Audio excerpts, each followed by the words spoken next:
Small island nations and climate change. I'm Steve Hendrix with your Global Minute.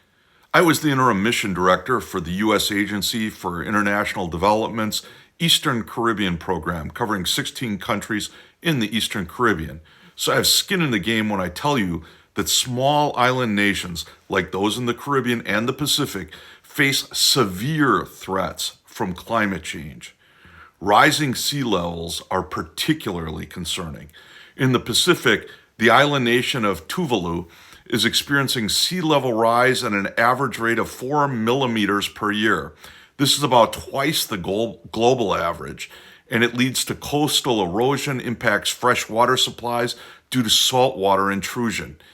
Intense hurricanes. In the Caribbean, the frequency of Category 4 and 5 hurricanes has increased by 25% over the last 40 years. These storms cause significant damage to infrastructure and housing. They create massive economic and social challenges. Changing rainfall patterns also affect agriculture. Farmers are finding it harder to predict weather patterns. This is disrupting crop yields and food security. In Fiji, for example, there's a 20% reduction in agricultural productivity over the last 10 years due to erratic weather. What's at stake? If we don't act now, these small island nations could face catastrophic consequences. Entire communities may be forced to relocate due to rising sea levels. The Maldives, for example, could be completely submerged by the end of the century if trends continue. This isn't just about losing homes, it's about losing cultures, histories, ways of life. The global community must step up. We need to cut greenhouse gas emissions drastically to limit global warming. Investing in renewable energy sources like solar and wind is crucial. Developed nations need to support small island states with financial resources and technology to help them adapt. We risk losing these beautiful and unique parts of our world forever. Small island nations are not just sitting idly by.